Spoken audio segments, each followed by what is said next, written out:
and Bardelli's in Kenilworth was very much a regular haunt. The pizza was fantastic, and the memories I have are still very vivid indeed, which means coming back today is particularly special because it's not just Bardelli's, it's Bardelli's, the Porcupine Ridge Pizzeria of the Year.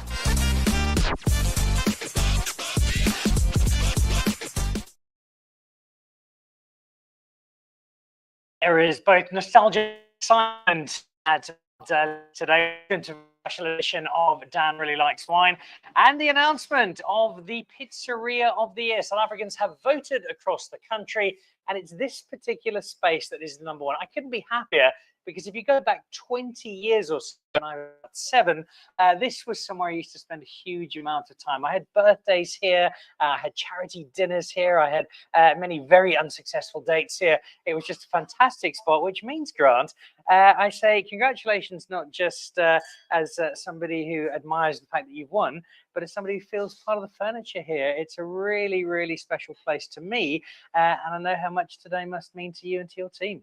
Thank you. Congratulations. This is a place with a great deal of history. I first met it when Paul Kirsten, the cricketing family, was the man in charge. Take us back to the story of Bardelli's as you know it, and how you decided to say goodbye to the world of corporate and instead become the architect of a great home to pizza. Thank you. Yeah, Bardelli's was started in around 92, 93. The dates aren't 100%.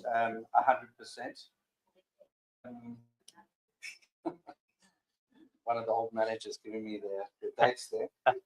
The dates aren't 100%, but around that time. Paul Kirsten was actually the third owner.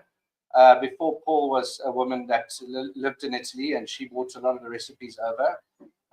And she really put the place on the map back in the 90s, in the late 90s. So yeah, I was in corporate and decided that it was time to. I've always said I've got to love what I do, and I wasn't enjoying it that much, and I left. And in fact, Laura is here. You'll meet her just now. She was a manager rest of the restaurant. I remember Laura well. I remember asking me to leave many times because we'd overstayed our welcome, and very happily so. If I think for me what defines a great home of pizza, and it's an endless debate. You can ask 10 people who makes the best pizza in a certain time. You'll probably get 10 different answers, but the answer across South Africa has repeatedly come back to Bardelli's. And for me, it's the pizza, but it's also what surrounds the pizza. It's the context, it's the atmosphere, it's the feel you get. So before we talk about your pizza itself, and gee, it's good pizza, tell me about the feel to this place, because I always felt like I wasn't coming to a restaurant. I was almost coming to a family kitchen, to a family home. Absolutely. And sharing in that experience. Absolutely. So that was one of the things that that brought me to the restaurant, actually, because I didn't know what I was going to do. Laura said to me, "Come and have a meal here," and she knew somebody. We sat at 104 in the corner, and I just fell in love with the place. Just had a special magic. It's got a lovely feel to the house. And 6 weeks later, I was standing at the door saying, "Welcome to Bardelli." So it was just something that was meant to be for me. Came out of a retail environment where service was a big thing. Focused a lot on the service. And the three magic ingredients for us is getting the atmosphere right, producing a good product, and serving customers at our best. So we've worked on those 3 things for the last 15 years to make it an enjoyable experience. It's not just about the food, but the product is very important. Yeah, that pizza is rather important in a pizzeria, and it's something you do really, really well. The base for any successful pizzeria is getting the base itself right, and then creating that offering that you have, starting with your margarita and moving on from there. Give us a sense of what makes the pizza itself here so special. Okay, so firstly, our style is more around the Rome type pizza. So yeah, thin base. Plentiful toppings, and nice and crispy. We use an imported tomato pulp, which makes a huge difference. Only the best cheeses, and then we try and put as much of the quality toppings to get the balance right on the pizza itself. So yeah, that's basically what we've tried to do over the years and keep consistent, keep the quality standards up. and make sure that we're offering the best Italian style pizza that we can. You make it sound incredibly simple. I know it's not incredibly simple, and it's also not something you can do part-time or half-heartedly. There's a lot of effort that goes into making this, which has been rewarded. You are now the South African Porcupine Ridge Pizzeria of the Year. Has that sunk in? Yeah, well, we've been wanting it for a few years. We had a fire last year, so we didn't participate, but we've been after that #1 spot for a couple of years now. So we're very delighted to have won it this year. Well, I raise a glass to you, and I raise a glass of Porcupine Ridge. And for me, what makes this such a great wine to go with the competition, to go with your pizza, is it's exactly the kind of wine I love drinking on an occasion where I'm having pizza with friends, I'm celebrating. It's just the kind of wine that sits really well across the board with pizza. Absolutely. Our customers feel the same way. We sell loads of it. So thank you very much. Well, I love the wine. I also love your pizza, but I need to make sure that your standards haven't dropped now that you've become top dog and you've let it all go. So I'm going to send you off to the kitchen if that's all right. And at the end of the show, I'll ask you to come back and join me. We've got 3 bottles of wine here. If I can ask you to bring back 3 pizzas that are going to bring the best out of the Sauvignon, the Chenin, and the Merlot, and I'd like to see what you can come up with. Fantastic. All right. Thank you very much. You get some cooking done, and congratulations again. Thank you so much. So there we go. That is Grant, who is the man behind this place that's got so much history for me. And restaurants can come and go, but there are those establishments that just always seem to be part of a community, and this is certainly one of them. It is the Champion Pizzeria. The Champion Pizzeria is brought to us by Porcupine Ridge, and the man behind it, who I suspect started this competition himself so he could eat vast amounts of pizza and put it on his corporate card, it's Linton from Porcupine Ridge. What are you trying to say? But you're holding it very well indeed. We arrived this morning, and I think we both had big smiles. Let me pour you some wine there, because this is the culmination of what's been a really, really exciting few months, as it has been over the last number of years, when all of South Africa gets involved in this furious debate, and it does get quite emotional, gets quite passionate. What's the best pizza? No, this one, that one. People arguing over them.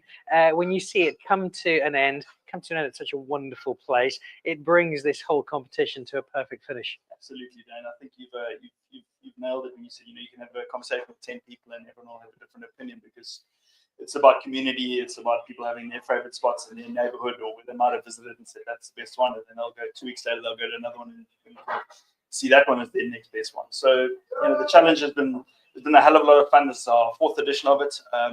It kicked off as a kind of campaign during COVID to kind of get people back into restaurants, with these support restaurants, with a lot of takeaways obviously going back in 2021. Just to drive a sense of community, get the locals back out and supporting their favorite spots. And this is a favorite spot of so many. Give us just a quick snapshot of the mechanics. How did this work? How did we come to the decision that Bardelli's trumps all in the pizza front? Very simple. We, as Porcupine Ridge, really just put it down onto a platform and let the consumer do all the voting. So it was very elementary. It was a simple pop onto our website, votepizza.wine, or a simple shot of a scan of a QR code, go down to the drop down of all the pizzerias that were part of the challenge, and then voting for your favorite. So it's completely consumer or patron driven. I had a conversation earlier this week with Diego at Ferdinando's, and also with Rihanna at the Okral in Potchefstroom, the first and second runners-up, and just the excitement for them being in the top 10. This is not just a flip at all, it's quite a bit of fun. These guys are taking this seriously. Very seriously, and we sort of noticed that when it got to kind of the feeding frenzy end of the competition, the last sort of 10 days, you saw those votes kind of climbing up as the owners or the managers were putting those WhatsApps out to family and friends and loyal patrons. Kind of maximize your votes. We kind of maxed it at 10 votes per email address or per consumer, and letting people kind of let them know, get behind us. So we really saw a nice climb in interest the last 10 days. Whether you're here at Bardelli's, whether you're, I think, any of the top 10, indeed, pretty much all of the contestants, you're getting really good pizza. South Africa does really good pizza. South Africa also does some pretty good wine, and bringing together Porcupine Ridge and the wine. Why that collaboration for you? Porcupine Ridge is just a lovely set of wines, 7 wines, 7 essentially varietal wines, or 6 varietal wines plus a rosé. We just felt that's the most natural fit toward pizza and pizzerias and family restaurants, the local neighborhood restaurants, a little bit for everybody. You might have more of a Sauvignon Blanc fan, or a Merlot fan, or a Cabernet fan, Syrah fan. We felt Porcupine was just the best fit for that.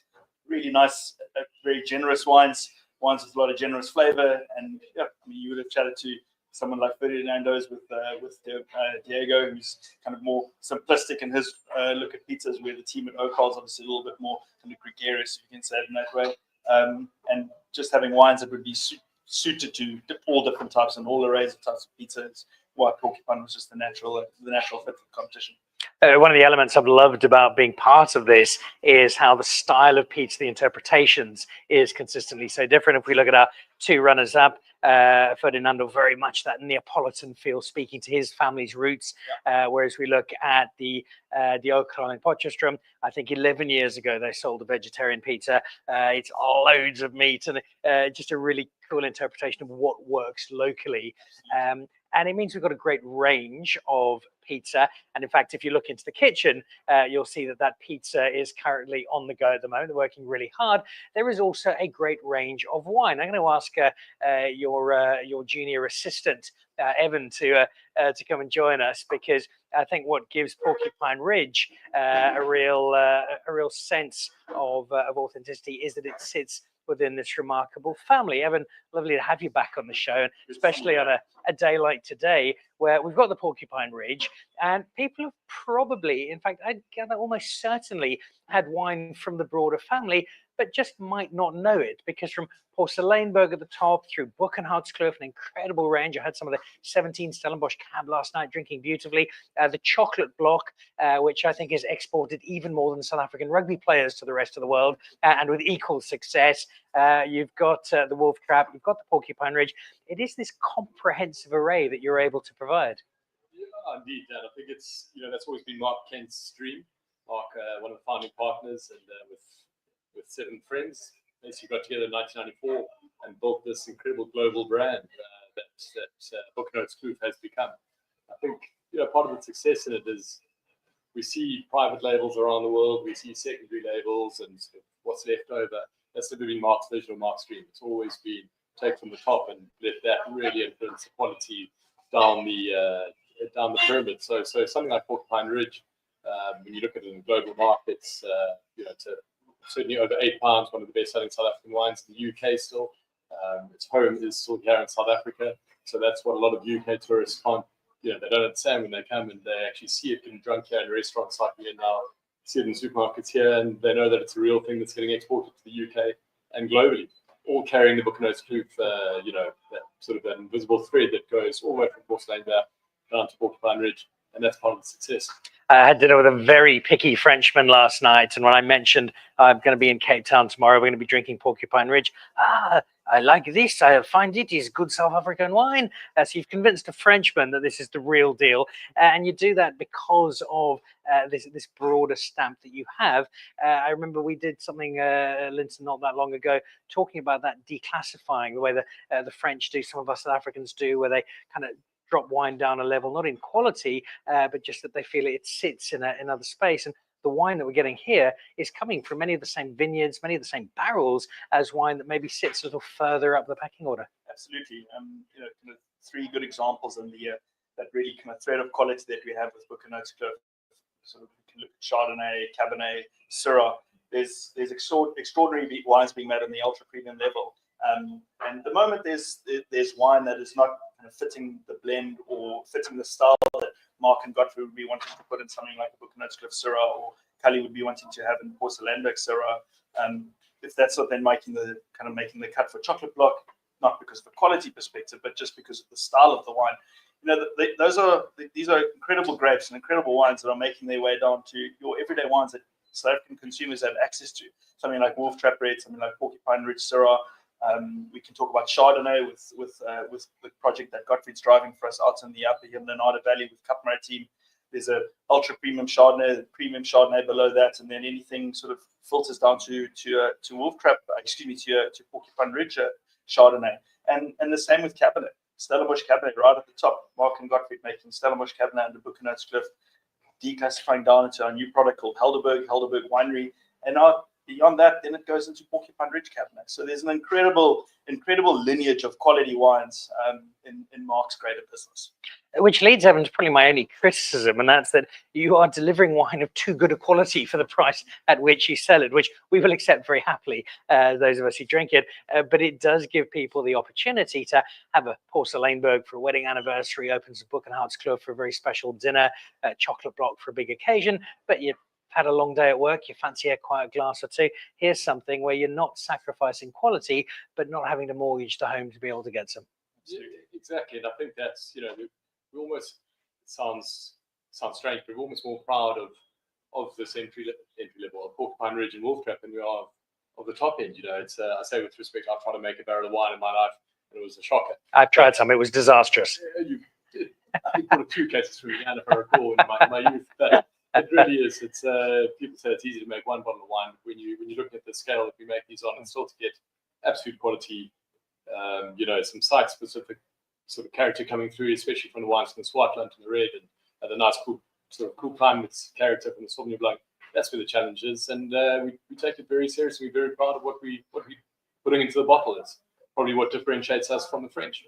Well, you can be enormously proud, not just of the wine, but also this competition. It's run really, really well. I'm going to send you off to eat some pizza. Linton, I'm going to see you back at the end of the show because we've got something rather special to give to Grant and Chase's pizza together. But thank you, guys. It's been a lovely having you on the show. Let's head back into our kitchen for a quick look in a moment as we prepare some pizza to try just a little later. Two more guests to join us, and they form part of the family, Antoinette and Caden, here at the restaurant. And it is a restaurant that does have that sense of it's just everybody here is part of a really close-knit and celebratory community. And when we look at the smiles on faces here, that will become particularly apparent because Antoinette, Caden, the moment I walked in, the two of you were just beaming, and I imagine you have been for a couple of days. Antoinette, what does this mean to you guys as a broader Bardelli's family? Oh no, we're very, very happy, and yeah, we worked hard, and no, it's been absolutely wonderful, and just the spirit in the restaurant. It's all about friends and family, and for us, this has been just such a great achievement from everybody. Everybody pulled in and worked hard on it. And I think that everybody's a really important part because I arrived here probably 2 hours ago. You've introduced me to 162 different people who all tell me they eat here at least 3 times a week. You've got this incredibly supportive group who I think are as excited as you guys are for today, but have also been a big part in allowing you to achieve this success. And it's been great. I think you met a lot of family, aunts and mother-in-laws and moms and dads and kids, so they have definitely been. And saying if you eat here 3 to 4 times a week, you've got to learn how to dress so that it's a little bit more forgiving. Caden, the pizza that you produce, we know the style, like Grant was talking about it a little earlier, but give us your sense on what really makes the pizza so special. What has all these people coming back? It's definitely got to do with the quality of the ingredients that we use. I mean, like our pulp that we use at the bottom is imported Italian pulp. Our smoked chicken is double smoked. Our bacon's double smoked. It just gives it that top quality flavor that you want to enjoy. You've also, it's quite difficult when you run a pizzeria of any sort to give people something different. There's not much people haven't done somewhere along the line with pizza. I think what you guys have done really good is you've created some signatures. I think of the blue cheese and fig, which I've had many times over the years. And you've got these pizzas have got a little bit of difference to them, but you've just made sure you get them absolutely right. And people keep coming back because that is my favorite. No, so it's also to do with the amount of toppings on the pizza. We try and get that ratio right. So you don't get any one topping overpowering another topping, and we get that it all just works together and comes together to make that pizza. You've had some challenges. There was the fire here. You've had to put together a space. It's got a great deal of history. Not all of the history has been smooth and easygoing, but it is the kind of history that when you get to a day like this, when we're raising a glass in your honor, that just makes it all the more celebratory. Oh, absolutely. I must say it was lots of fun. Yes, the fire did take the wind out of the sails a little bit last year. We were closed for 9 months, but I think we had a lot of fun redecorating and putting it back together. And yeah, thank you, Dan. It's been good. And to get to this point, I think this is kind of the cherry on the top for everybody. He wouldn't say it himself earlier, so I'll ask you instead. Tell me a bit about Grant, his passion for this space, and how his DNA is so firmly imprinted on Bardelli's. Yeah, Grant's been instrumental in the restaurant. He's had the restaurant for 17 years now. And I think for him, it definitely is all about family. And if you look at the staff, they've been around the restaurant for some of the kitchen staff for 26 years, even longer. And the students that work as waitrons, they've been around, they stay with us for 3 years. It's that sense of community and that sense of family that Grant has been able to achieve, and making everybody feel like they're part of the family. And we have waiters coming back years afterwards to come say how's it and pop in, and managers that have been around for, well, yeah, we haven't seen them for very many years, and then they come back. I think it's just because it's that beautiful, it's like coming home. It's a place to come home to, and I think Grant has made it that place for everybody. Tell me a little bit about that, Caden, working here and coming into what this is not an office. And yes, it is hard work. I certainly won't try and take that away. But it's fun, hard work. It's rewarding, hard work. Oh, definitely. And a lot of the staff that we work with, as Antoinette said, have been with us for many years, 20 plus years in the kitchen, most of our staff members. And then even our waiters, it's been brothers and sisters coming in to come and work. So it's very, very much a family, and it's great because it's like you're coming home every day when you're going to work, which is so wonderful. You can't buy that sort of endorsement. Before I let the two of you go, give me, Antoinette, your personal favourite from the pizza list, and what bottle of Porcupine Ridge should I be sweeping that pizza down with? Well, I'm a Chardonnay girl, so it would have to be Chardonnay. And my favourite is definitely your one. Oh, it's good, isn't it? I started off with that one. Blue cheese and fig. Oh, it's glorious. And the crostini. What's my other favorite? The crostini. Oh, with the cream cheese on it. Oh, if I can share a secret with the two of you, and don't broadcast this, this is just between the three of us. I once came here and I had one of the blue cheese pizzas as a starter, and then I had another one as a main course. So, but keep that between ourselves. Guys, congratulations. I love the fact you've won. I love that the passion is written so large across both your faces. Enjoy the celebrations, and I look forward to many more pizzas with you both. Thanks, Dan. There we go.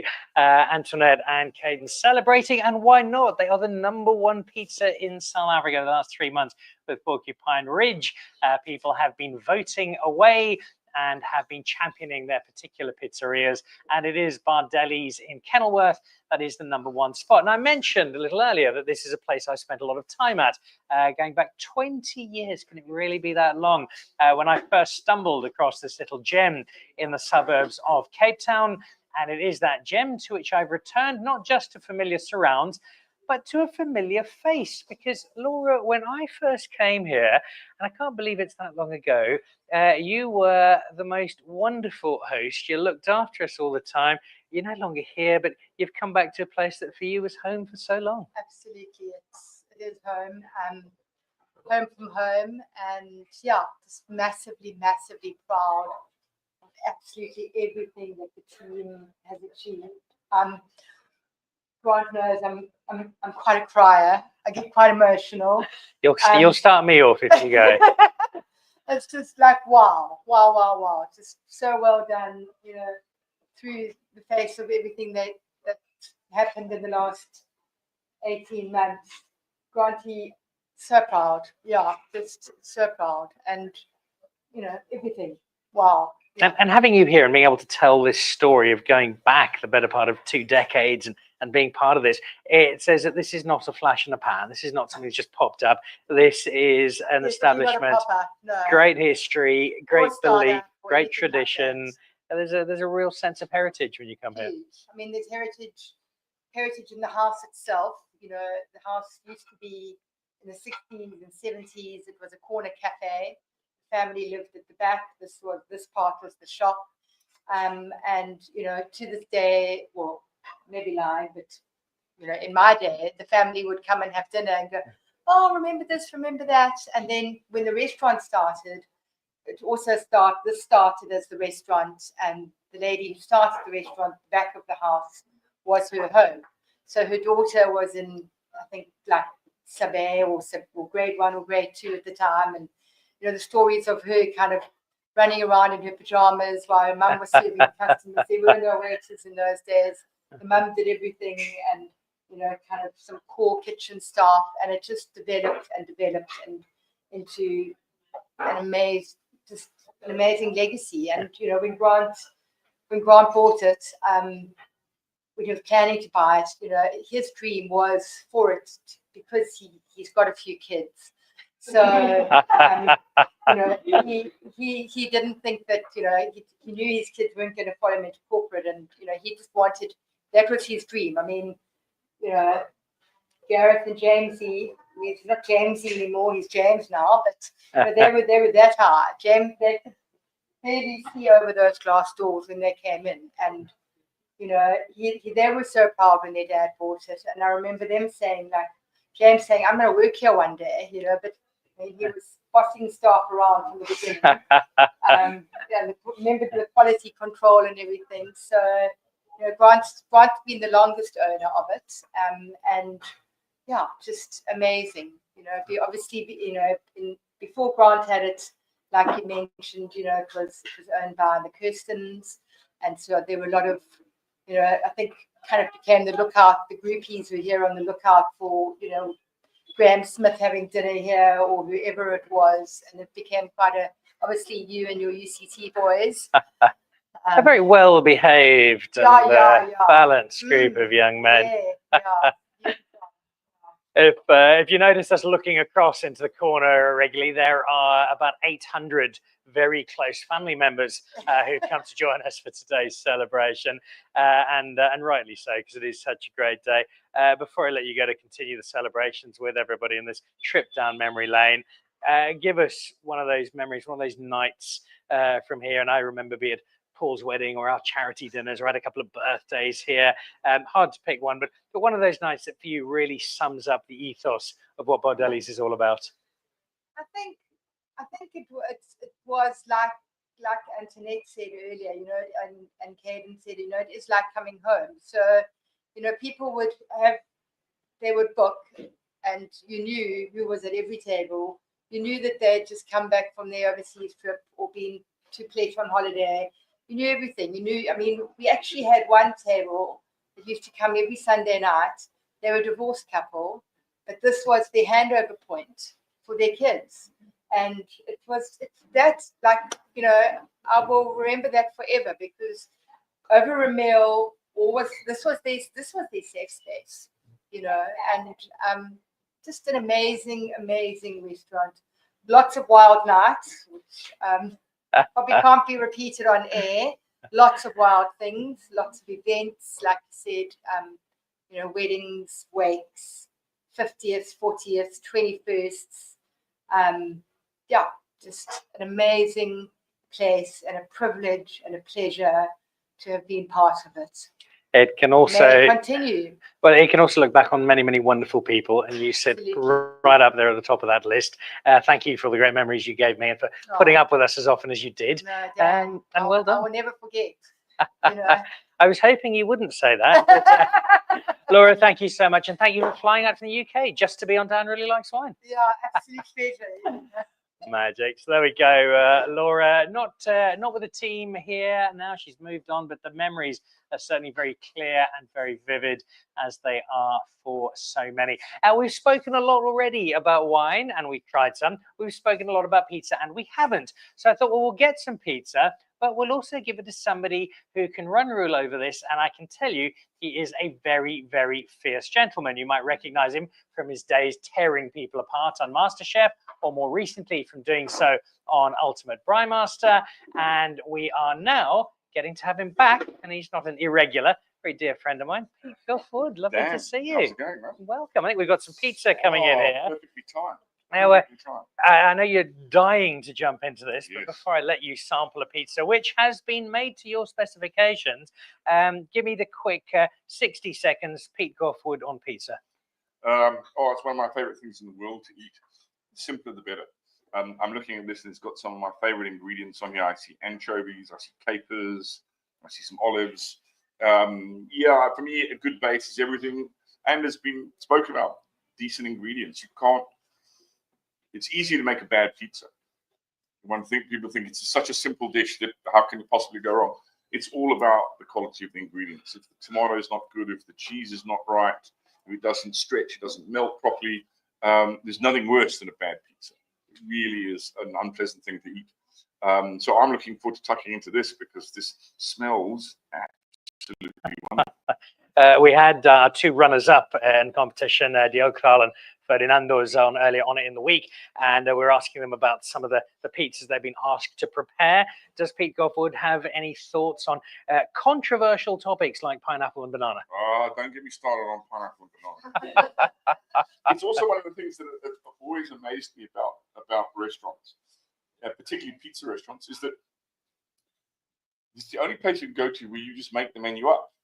It just annoys me completely. Is the people who make these pizzas come up with a list of what they think are fabulous combinations. Trust them. You know, you don't go to a steakhouse and start saying, "Oh, I want extra this, and I want a side of that, and I want this on the side. Put some fried banana on it." You eat and trust the menu. And I don't understand why people who eat pizzas can't just trust the people who know this business. Try the combo. You may be well surprised.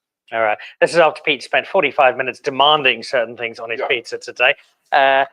Crack into that. I'm going to pour you some Chenin Blanc, which I think might work rather well. Now, your two big things with pizza, and I know this because we've had pizza together, anchovies and chili.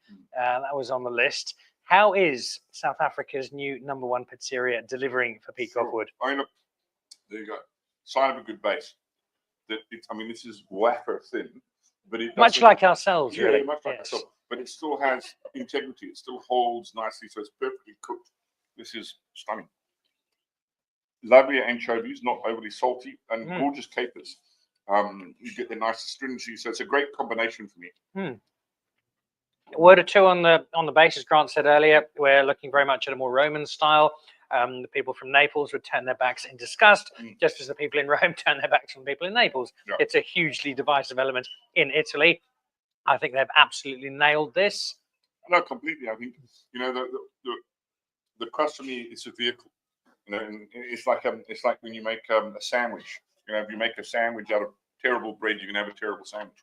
So while the base is maybe one of the less stellar elements, it makes a good pizza, and this is a stunning base. So then the quality of what you put on top is all about what is underneath, and this is magnificent. My wife still hasn't forgiven you for the fact that you once attempted to teach me how to cook, and I now think that I can and inflict many dishes upon her. One of the other things though that you did very early on in our it was talk to me a lot about wine, and people don't realize you know a lot about cooking, you know even more about wine. And we've had many conversations about Chenin Blanc and its versatility as a grape, particularly when it comes to food with a bit of spice, with a bit of heat, and how well the fruit and the richness of Chenin can offset and complement something that's a bit spicier. Yeah, look, I mean, this Chenin is perfect with this pizza. Again, you've got this kind of high umami factor with the olives, the capers, and the anchovies. So you need something that's quite robust that stands up to all of those. And this Chenin does the trick completely. Well, I think we've got some terrific pizza here. I'm going to allow you to finish the rest of this and wash it down with some wine. But I think while getting the paddle for the challenge's first prize, getting the endorsement of Pete Goffwood's a pretty close second. So thank you for that. I'm looking forward to finishing this off. And not sharing with anybody. Not a chance. Pete, thank you very, very much indeed. Always a pleasure. So there we go. One of South Africa's favorite chefs, celebrity chef superstar, who's now leaving with his entire pizza and a bottle of wine and walking out the door. That's the last we see of him today. He's probably got some cutlery as well. Security, you might want to check him as he disappears.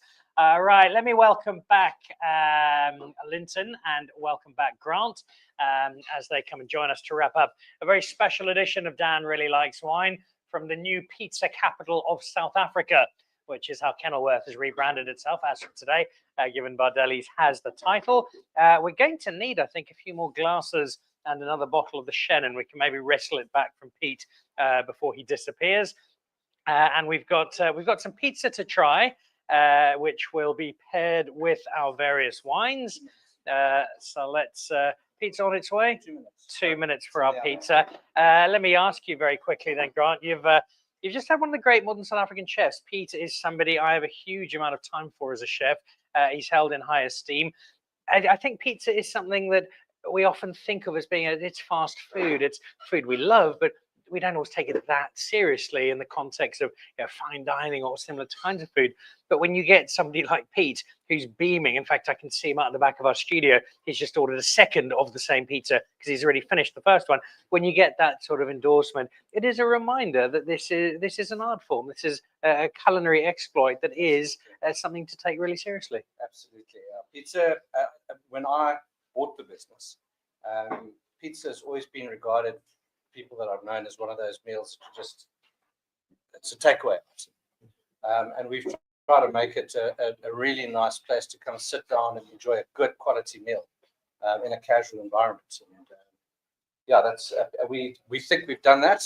We think we've got there, and I think the title kind of shows that our customers appreciate it.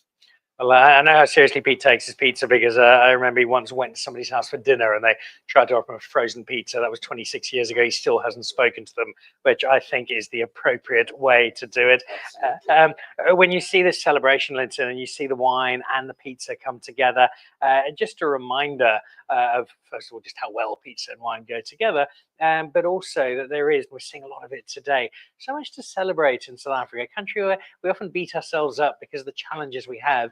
But a day like today, without trying to put too much of a spin on it, is just a reminder of so many of the good things that come out of South Africa, and food and wine are very much part of that. Absolutely. It's a good day. It's a Friday. It's a sunny day outside here in Cape Town. What a better day than what couldn't have been a better day than to have some good grub and some good bottles of wine. And just to echo what Pete said about visiting your restaurant, and trust the owner with their pizzas, and there's nothing more than the wines itself. If a restaurateur has put together a good wine list, don't trust them with what they put on the wine list. Enjoy the wines with the food that they're putting on food. All right. Just before our pizza comes to us, Pete went white, and there was a ripple of discontent in the room when the words pineapple and banana were mentioned. The Hawaiian pizza, which I think the Hawaiians would be horrified to hear we'd named after them, is a staple in many places. Are there any no-goes for you? Are there any hard and fast rules in the world of pizza? Not really. I think, as Pete said, if you want something on a pizza, we'll do it for you. We don't necessarily promote it because we like to do serious food.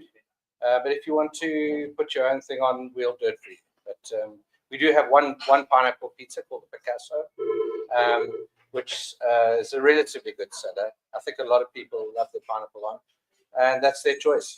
You a pineapple? Yeah, pineapple man, Linton? A bit more of a purist. As few toppings as possible. How about yourself?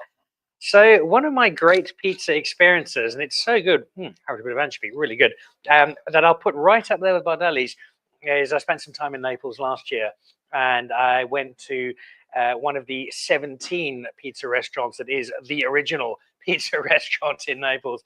And there is something glorious about the simplicity of the margarita when, as with your focus on ingredients, the tomatoes are local and fresh and cooked properly, when the cheese has been procured. It's that buffalo mozzarella that's got that richness and that smoothness, that intensity, and the base, which is bigger and chunkier than we've had today, but in its own way, absolutely glorious.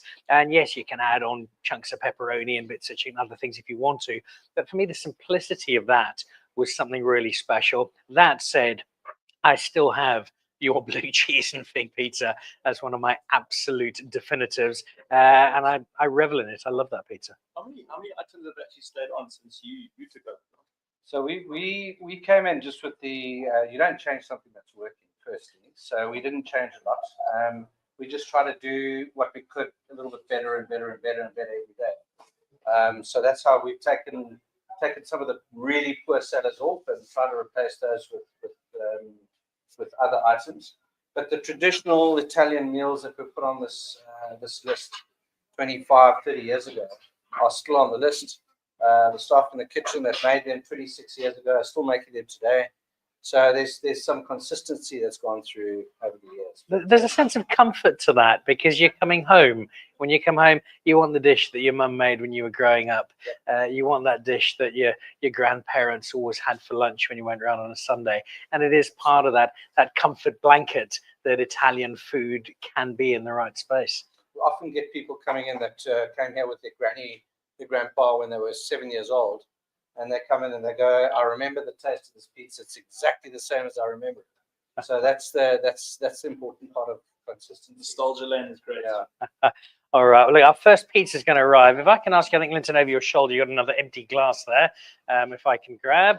And without mushrooms. All right. So this is for our Sauvignon Blanc. Is that right? That is for the Merlot. For the Merlot. Merlot. A little bit of steak on there. All right. Well, let me open up the Merlot then. I think you've got the blue cheese option there. All right. Feta's on there. So, Okay. my we offer it in two approach. options with feta or with blue cheese. All righty.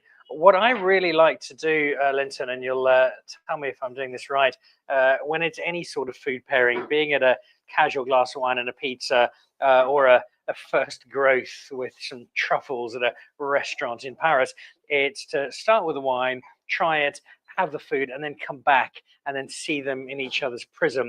And I think that's a wonderful way of understanding that symbiosis. For sure. One then the other, followed by the reverse. All right. Bit of vino, bit of food, get that working. Try a bit of food, try a bit of vino. All right. Well, we've actually got all of our pizzas, so maybe we can start with the white then. I think that'll probably make sense. Geez, these look good. Just a riot of colour. Talk us through these two. I know one, I'm guessing that's our Shannon. So that's the Shannon. It's a All little right. bit spicier. Loads of coriander. With the nice Prego chickens mixed with the Prego sauce. Oh.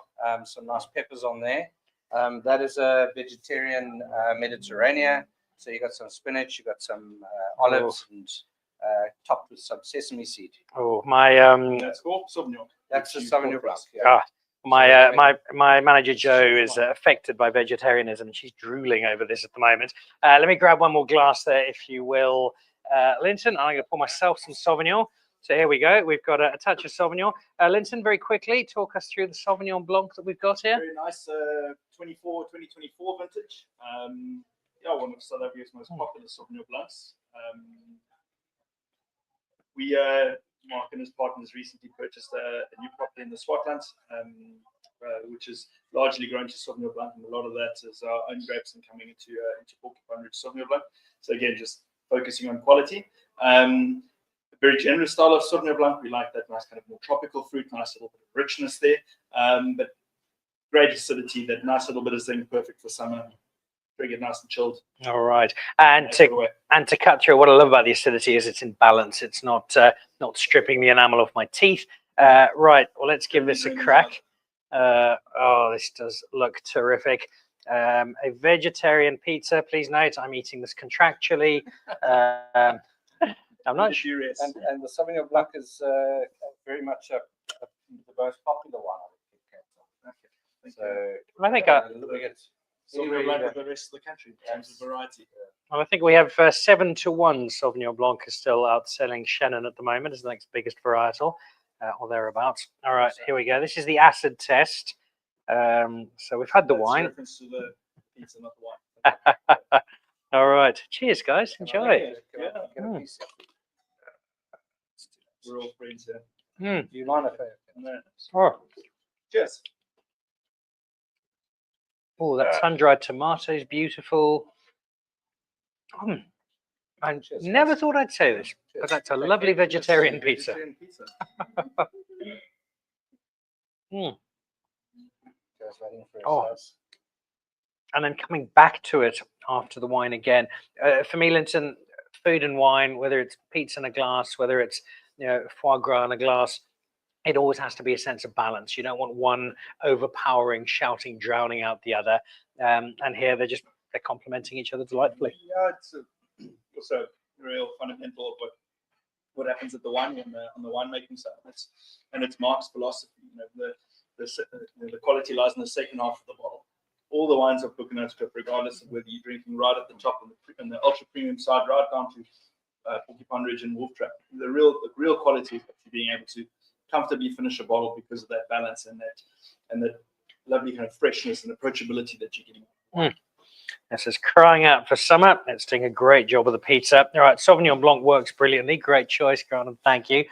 We've also got some of the Shannon. So have your last little sip of. Oh, you've already got some Shannon. I've got some Shannon. Yeah. All right. Here we go, Linton. Now, I'm not sure where in the world you're watching this, but if you are not drooling, there is something fundamentally wrong with you. Seek doctor's attention immediately. All right, so we've got some Shannon Blanc. Shannon is South Africa's white wine success story, Linton, over the last number of years. At a premium level, certainly, we're seeing so many big name winemakers producing outstanding Chenin Blanc, many of them from the Swartland, which has become, I think, one of the world's great areas of Chenin. But there's also Chenin like this, which price point is way more accessible, but is still delivering some pretty premium wine. And in the case of some slightly spicier food, to quote Pete Goff a little earlier, giving us the chance to take on some heat and some spice with a white wine. Yeah. Well, this incidentally, even the Porcupine Ridge Chenin Blanc is actually all Swartland fruit. So it's a really nice kind of generous wine, and like you said, we'll handle a little bit of spice. Chenin's really a renaissance over the last two and a half decades, 25 years. The amount of quality Chenin that we're producing at all price points is remarkable, and a real kind of Cinderella grape, I guess, out of South Africa in terms of in terms of this renaissance that it's achieved over the last 25 years. All right, well, let's dish some up for you. Already, I am smitten by the sight of coriander.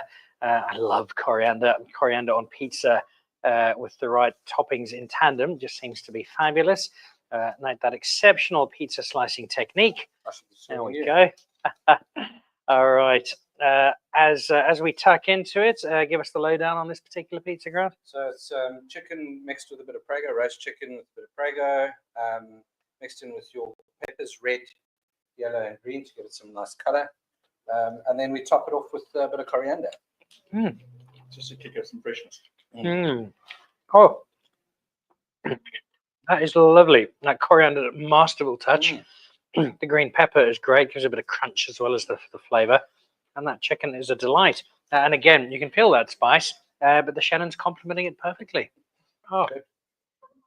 The Marco Polo. All right. So,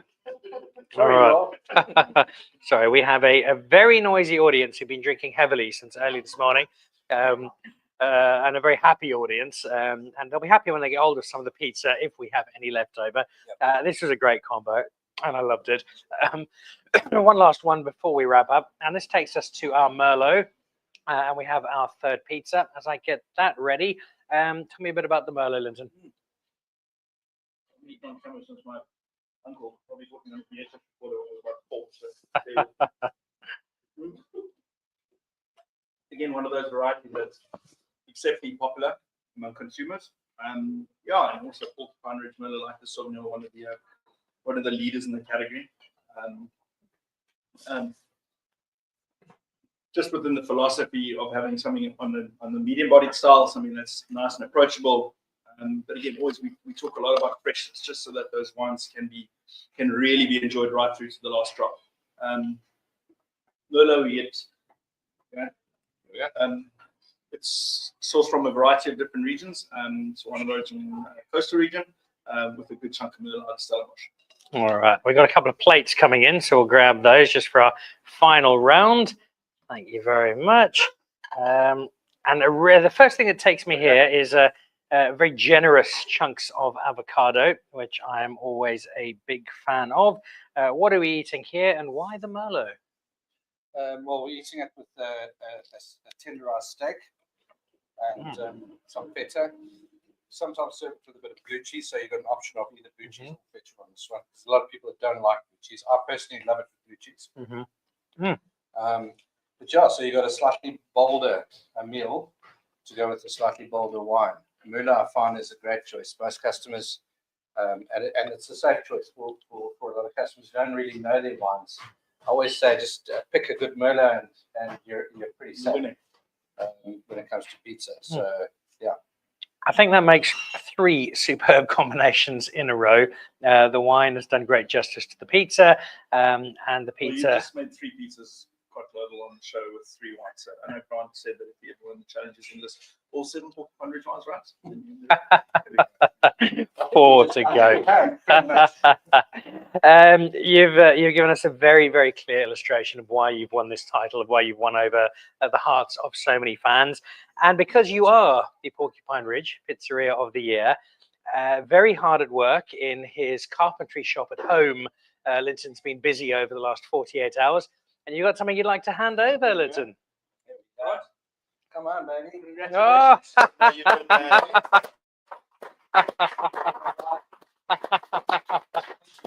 Oh, thank you. congratulations. Thank you very much. Stalwart competitor of all 4 except last year, obviously, because of the fire. So yeah, I couldn't have found someone more. I'm glad that the consumers have found couldn't have found a better winner this year because of the hardship that you guys suffered last year. And thank you for being a really loyal supporter, not just of Porcupine Ridge, but of the challenge as well. So thank you for what you've done. Good, thank you very much. Just wanted to also say thank you to and well done to Diego, the runners-up, and Rihanna. Good competition. Also, credit to your competition because customers vote. So you've got 3 very different styles of pizza in your top 3. Very South African. You've got a Napoli, one of those. And a Roman style pizza. So three very different style pizzas in the top 3, and I think that's a credit to allowing the customers to choose the winners. So thank you very much for that. So thanks for a great competition. No, thank you guys. Appreciate it. Grant, congratulations. Well done to you and your team. It is a hugely deserved accolade. You have created something really special here, and it's beyond just the pizza. You've made it so clear that you've got a real family here, and that family goes beyond just the immediate. It's the people who are back here every single week, and there's a reason they keep coming back, and that's why this title is so well deserved. So well done. Keep going. You also overtake Peter Ferreira as the owner of the best shirt we've ever had on Dan Really Likes Wine. So that's a wonderful way to wrap up. And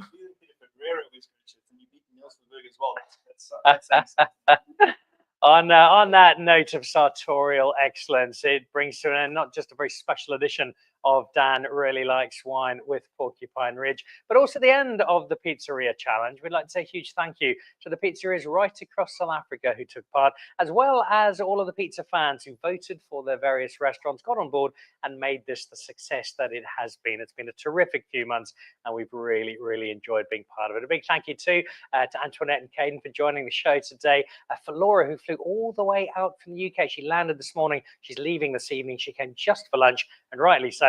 And to Pete Gorfwood, who came and joined us as well to be part of a really, really special day. That wraps us up with our special live broadcast. 2 requests before I say goodbye. The first of them, wherever you are in the world, make a pilgrimage to Kenilworth. Come and find Bardelli's. The story is terrific, and the pizza and the welcome are even better. And then this weekend, grab a bottle of Porcupine Ridge, and wherever it is, go down and support your local pizzeria, have a pizza, and raise a glass not just to Grant and his team at Bardelli's, but to our incredible restaurateurs right across South Africa who give us such a wonderful take on an Italian classic. That does it for today. I've got 22 pizzas and much wine to go and take care of. A big thank you also to Linton and to Evan and to the team at the Porcupine Ridge squad. Thank you all very much for being part of it. And well, if you want to find me the next little while, drop in at Bardelli's.